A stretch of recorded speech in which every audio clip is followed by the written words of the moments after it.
So we have about 13 minutes left before I'm going to turn the meeting back over to Tom. What I'd like to do during this time is a round table and get people's tips, suggestions, anything that you've seen that has worked well in Zoom or through virtual online presentations. So I'll just open it up and go ahead and unmute yourself and just feel free to speak right up.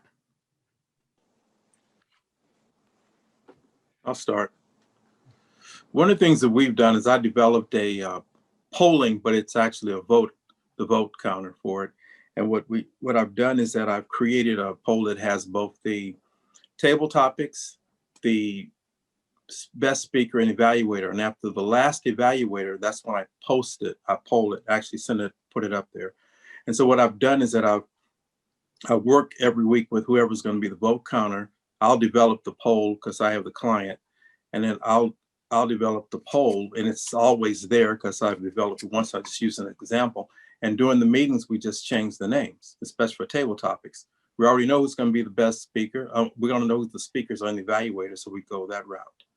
I also use all of the backgrounds that's available on Toastmasters, the stoplights and just the solid backgrounds. And one of the recommendations, I was looking at their documentation, is that if you can, cover your mic or cover your camera so all you see is the background. So if I was to, let's see, but if I was to do that, with all you would see is the back colored, the background, the yellow, green, and red, and you wouldn't see the person's face at all. Great, thank you, William. Just speaking of polling, I recommend strongly for business meetings that people have a preset set of polls which simply say yes or no. Yeah, that's all we do. Yeah, it makes business meetings a lot easier to do votes on. It's just yes.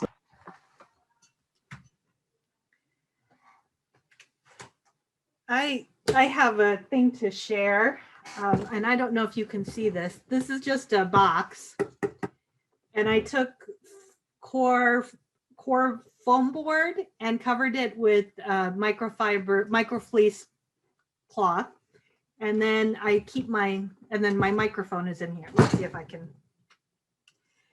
And so I actually sit in a very large room, and when I'm recording training videos, using this setup makes first of all, it gets rid of all the echoiness, and it also produces like a much richer, deeper sound. And this thing cost me like $5 to make. So if you're having problems with your sound, you might want to just try putting something like this together and see if that helps the quality of your audio when you're recording or even when you're speaking in meetings.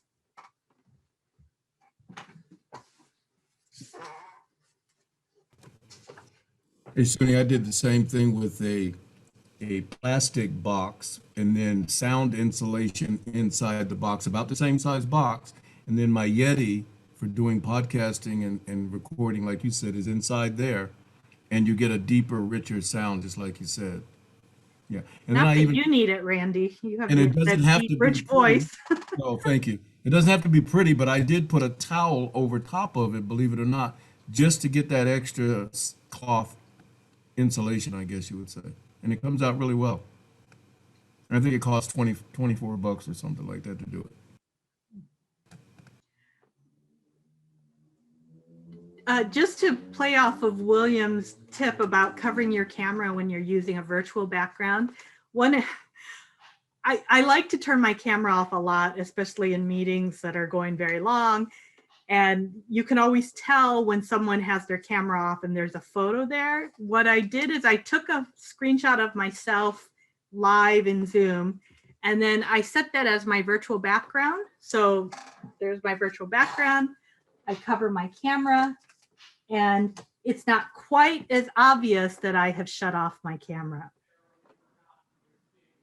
I go one step further when I do it, is I have on my other computer, not the one I'm using now, a video of myself. Oh, So it's not even stagnant. That is a good idea. Whatever you do, don't tell those students in school because already they're not paying attention. They'll get that secret and they'll absolutely learn nothing.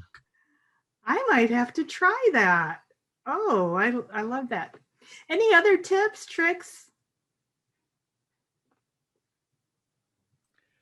I don't know if you'd consider this a tip or anything else, but I hope, I know I've gotten a lot, even as a presenter, I gained a lot listening to all of you tonight and the other presentations. And I want to make it very, very clear to everybody that the quality of the information that was transferred has a direct impact on all of us who are in business.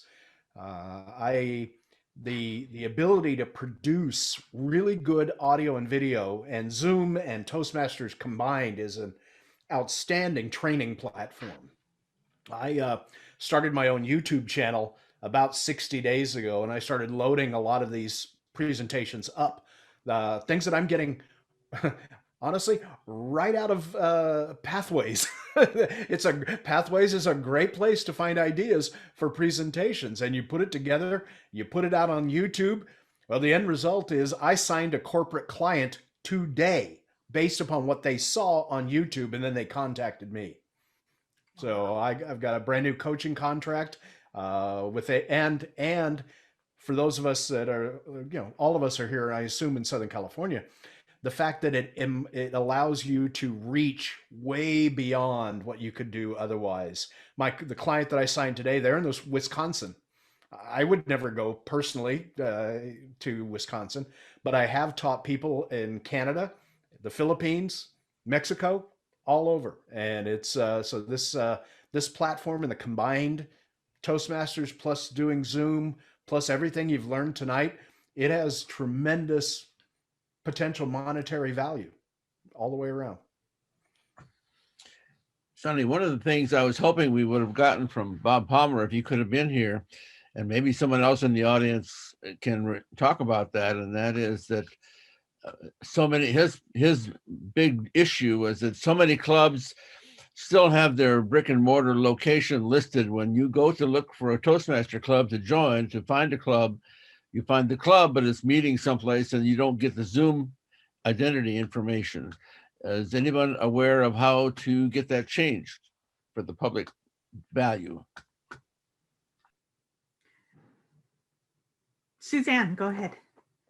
I'll speak to that, having just put out our district director, and I've said comically, we put it out just in time for it to become obsolete. There is old information on there, and the good news is it's been out for us, District 12, as a PDF.